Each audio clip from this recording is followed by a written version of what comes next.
Hey guys, welcome back to my channel, and today we will see the second aspect of staffing, that is selection. इससे पहले वाले video में हम लोगों ने देखा कि रिक्रूटमेंट कैसे होता है और कितने टाइप के रिक्रूटमेंट होते हैं, उनका मेथड्स क्या होता है। ओके, सो सिलेक्शन में हम लोग देखेंगे कि सिलेक्शन क्या होता है, उसका मीनिंग, उसका प्रोसेस क्या होता है, कैसे एक ऑर्गेनाइजेशन में सिलेक्शन होता है।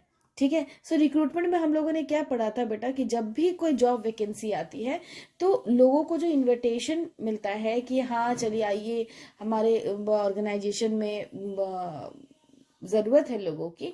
ठीक है, तो वो कैसे करते हैं? एडवर्टाइजमेंट के थ्रू करते हैं, कॉलर कैजुअल कॉल्स के थ्रू करते हैं, और भी डिफरेंट वेज है जिसके थ्रू वो इनवाइट करते हैं। ठीक है, तो इसका मतलब क्या है कि वो इनविटेशन देते हैं रिक्रूटमेंट पे कि आइए और हमारा जो फील्ड पोजीशन है उसके लिए एप्लीकेशन फॉर्म भरिए। तो क्या रिक्रूटमेंट करने से क्या सिलेक्शन हो जाता है? The answer is big no. ठीक है, रिक्रूटमेंट के बाद वाला प्रोसेस है बेटा सिलेक्शन। ठीक है, रिक्रूटमेंट के बाद वाला क्या प्रोसेस है? सिलेक्शन। सिलेक्शन का मतलब क्या होता है बेटा? Selection can be defined as finding most promising and most suitable candidate to fill up the vacant job position in the organization. कि ऑर्गेनाइजेशन में जो वेकेंट जॉब पोजीशन है उसको सबसे अच्छा कैंडिडेट और सबसे सुटेबल कैंडिडेट भरे, उसको बोलते हैं सिलेक्शन। इन रिक्रूटमेंट, अब देखो यहाँ पे, इन recruitment large number of application received. Recruitment में क्या होता है बेटा? Large number of application received होता है ऑर्गेनाइजेशन में, and after that selection process begins. और रिक्रूटमेंट के बाद क्या होता है? सिलेक्शन होता है। So after that selection begins, process begins at this stage by screening the application. अब सिलेक्शन प्रोसेस में सबसे पहले क्या होगा? स्क्रीनिंग होगा, जिसमें कि जितने भी जरूरत के देखो एप्लीकेशन आया है मतलब फॉर्म आया है, तो इसका मतलब ये नहीं कि सारे सुटेबल हो। अब उसमें देखा जाएगा कि जो जो जॉब का वैकेंसी है और जो फॉर्म आया दोनों मैच कर रहा है कि नहीं कर रहा है। मान लो मैनेजर के लिए कंपनी ने पोस्ट डाला कि मैनेजर रिक्वायर्ड है, 2 मैनेजर। ठीक है, उसके लिए जो क्वालिफिकेशन होना चाहिए वो MBA होना चाहिए, लेकिन ऑर्गेनाइजेशन में टोटल 100 रिक्रूटमेंट के लिए सैंपल्स है, मतलब एप्लीकेशन है। उसमें से अब ये देखना है कि क्या वो किसमें से कितने कैंडिडेट है जो MBA किए हुए हैं, उन्हीं को लोग आगे बढ़ाएंगे। ठीक है, उसी को बोलते हैं स्क्रीनिंग द एप्लीकेशन। इसका मतलब एप्लीकेशन को अच्छे से जांचना, देखना कि वो उसके लिए फिट है कि नहीं है। ठीक है, so in selection the number of rejected applicants is generally more. Selection में क्या होता है बेटा? रिजेक्टेड एप्लीकेंट ज्यादा होते हैं और सिलेक्टेड कैंडिडेट कम होते हैं। क्यों? क्योंकि मान लो एक ऑर्गेनाइजेशन में 20 पोस्ट खाली है और उस ऑर्गेनाइजेशन में 150 कैंडिडेट ने अप्लाई किया है, तो ऑब्वियस सी बात है 130 कैंडिडेट क्या हो जाएंगे? रिजेक्ट हो जाएंगे। तो हुआ ना रिजेक्शन ज्यादा। ठीक है, इसीलिए बेटा जो सिलेक्शन होता है ना, इसको नेगेटिव प्रोसेस बोलते हैं। याद रखना, selection is a negative process. Why? Because in selection the number of rejected applicants is generally more than the selected candidates. Okay, अब चलते हैं, हम लोग देखते हैं कि एक ऑर्गेनाइजेशन में सिलेक्शन कैसे होता है, उसका क्या प्रोसेस होता है। सबसे पहले देखो, अब ये जो है हम लोग स्टार्ट कर रहे हैं various steps to be performed. ठीक है, इन सिलेक्शन प्रोसेस कोई भी कैंडिडेट को बेटा सिलेक्ट करने के लिए क्या क्या करना पड़ता है? सबसे पहले प्रीलिमिनरी स्क्रीनिंग। क्या होगा? Preliminary screening. अब प्रीलिमिनरी स्क्रीनिंग क्या होता है? मैंने आपको ऑलरेडी बताया स्क्रीनिंग के बारे में कि जो अनक्वालिफाइड और मिसफिट कैंडिडेट है उसको हटा दिया जाता है। कैसे? जो एप्लीकेशन आते हैं ना, it is required to eliminate unqualified and unfit candidates based on the information given in application form. अगर एप्लीकेशन फॉर्म वैसा नहीं है, ठीक है, जो जरूरत है, जो क्वालिफिकेशन चाहिए वो नहीं है, तो ये स्क्रीनिंग वाले पार्ट में वो लोग हटा देते हैं। अब स्क्रीनिंग वाले पार्ट जब हो जाता है, जब देख लेता है कि अच्छा हमारे पास इतने कैंडिडेट्स हैं, मान लो 150 में से 50 कैंडिडेट्स ऑलरेडी छट गए, 20 पोस्ट है। ठीक है, तो अब टोटल 100 कैंडिडेट्स है जो आगे बढ़ेंगे। अब वो 100 कैंडिडेट्स का क्या होगा? सिलेक्शन टेस्ट होगा। अब सिलेक्शन टेस्ट में क्या होता है बेटा? एक रिटन एग्जाम होता है जिसमें ये देखा जाता है कि उसका कैंडिडेट का प्रैक्टिकल नॉलेज क्या होता है। ठीक है, और भी कुछ कुछ टेस्ट होते हैं। अब देखो एग्जामिनर टेस्ट से क्वेश्चन पूछता है। कैसे? आपको फिर आपको MCQ में दे देगा ये 4।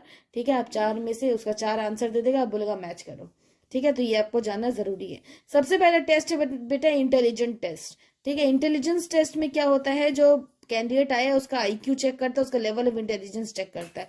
दूसरा क्या है बेटा, एप्टीट्यूड टेस्ट। एप्टीट्यूड में क्या होता है, this test is conducted to find out the potential of learning new job in the candidate. की एप्टीट्यूड में होता है कि वो जो नया बंदा जो ज्वाइन करेगा, ठीक है, क्या वो ऑर्गेनाइजेशन में होने वाला नया चीज सीख पाएगा, उसका वो टेस्ट है। तीसरा है पर्सनालिटी टेस्ट, इसमें ह्यूमन बिहेवियर को टेस्ट किया जाता है, ठीक है। उसके बाद उसमें और क्या क्या होता है, उसका ह्यूमन बिहेवियर में उसका इंटेलिजेंस, उसका एप्टीट्यूड, उसका एटीट्यूड, उसका इंटरेस्ट सब देखा जाता है पर्सनालिटी में। चौथा क्या है बेटा, ट्रेट टेस्ट। ये इंपॉर्टेंट है, याद रखना, ये पूछता है और बच्चे फंसते भी है।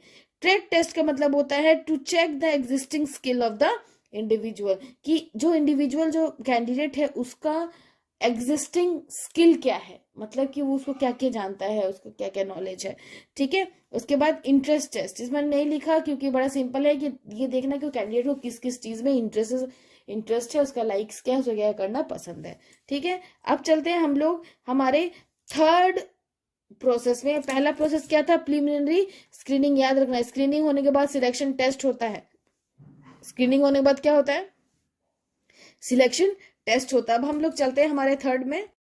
ओके, सो थर्ड है एम्प्लॉयमेंट इंटरव्यू। अब देखो बेटा, टेस्ट हो जाता है, अब टेस्ट में भी कुछ लोग छटा जाते हैं, ठीक है। जैसे मैंने आपको क्या बताया, टोटल 150 एप्लीकेंट आए, 150 एप्लीकेंट में आपको लेना तो 20 ही था, ठीक है। तो उसमें से पहला वाला पार्ट में मतलब प्रीलिमिनरी स्क्रीनिंग में 50 लोग छट गए, तो बचे 100 लोग। अब 100 लोग गए आपका सेकंड वाले में। सेकंड वाला क्या था बताओ, सिलेक्शन टेस्ट। उन्होंने टेस्ट दिया, मान लो उसमें से 30 छट गए, ठीक है, तो बचे कितने, 70 लोग। अब वो 70 लोग कहाँ जाएंगे, एम्प्लॉयमेंट इंटरव्यू में जाएंगे। इंटरव्यू में क्या होता है बेटा, एक सेट ऑफ पैनल रहता है जिसमें हर तरह के नॉलेज वाले लोग बैठे रहते हैं, जो कि कैंडिडेट से क्या करेंगे, क्वेश्चन पूछेंगे। सो वो 70 लोग जो है उससे वो क्वेश्चन पूछेंगे। So the candidate who qualified for the test are called in for interview.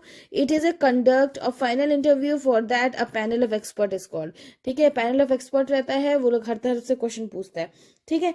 अब मान लो कि उसमें से कि 70 लोग बचे थे ना, उसमें से 30 लोग और चले गए, तो बचे कितने, 40 लोग, ठीक है। हमको चाहिए कितने, 20। अब वो जो 40 लोग बचे उसका रेफरेंस और बैकग्राउंड चेक होगा। क्या चेक होगा, रेफरेंस और बैकग्राउंड, कि वो पहले क्या करता था, कहाँ से आया है, ठीक है। जब भी बेटा एप्लीकेशन फॉर्म भरता है ना, ठीक है, अब भी जब कहीं पे एप्लीकेशन फॉर्म भरोगे, कहीं पे फॉर्म भरोगे, तो वहां पे आपको 2 रेफरेंस के बारे में दिया जाएगा, बोला जाएगा भरने के, जो कि आपके रिलेटिव नहीं होने चाहिए, आपके फ्रेंड्स, फैमिली, टीचर, कोई भी हो सकता है जो कि आपके बारे में जानते हो, ठीक है। सो उस केस में क्या होता है, जब मान लो वो जो 40 लोग जो इंटरव्यू पार किए, ठीक है, so in application form the candidates were asked to give 2 references. If the candidate qualifies interview, then the organization check the candidate reference for the personal character. उसका कैरेक्टर, उन 40 लोगों का कैरेक्टर वो इसमें देखेगा, ठीक है। अब 40 लोगों का कैरेक्टर देखने के बाद बेटा सिलेक्शन का डिसीजन लेगा। किसका डिसीजन लेगा, सिलेक्शन का, कि किसको लेना चाहिए, ठीक है।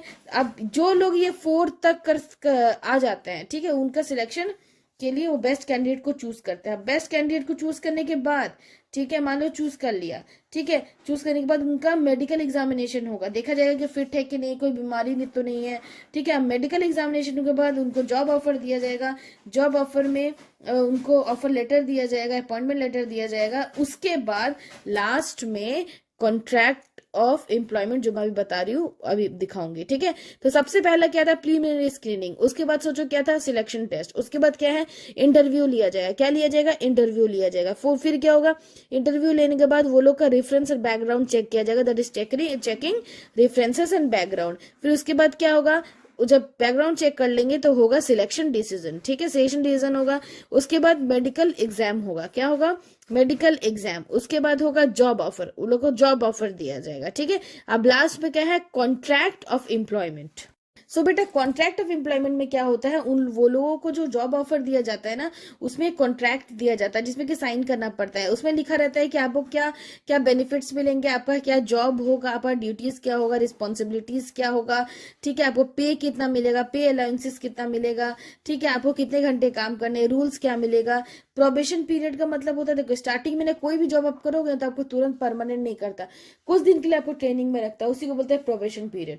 ओके, सो प्रोबेशन पीरियड कितना होगा, ये सारी चीजें कॉन्ट्रैक्ट ऑफ एम्प्लॉयमेंट में बताते हैं। तो चलो एक बार हम लोग फिर से एक बार रिवाइज कर लेते हैं। तो सबसे पहला प्रीलिमिनरी स्क्रीनिंग था, उसके बाद क्या था बताओ, सिलेक्शन टेस्ट था, उसके बाद क्या था बताओ, एम्प्लॉयमेंट इंटरव्यू था, उसके बाद क्या था, चेकिंग रेफरेंसेस एंड बैकग्राउंड, उसके बाद सिलेक्शन डिसीजन, उसके बाद मेडिकल एग्जामिनेशन, फिर जॉब ऑफर, फिर contract of employment. Okay, I hope आपको ये समझ आया होगा।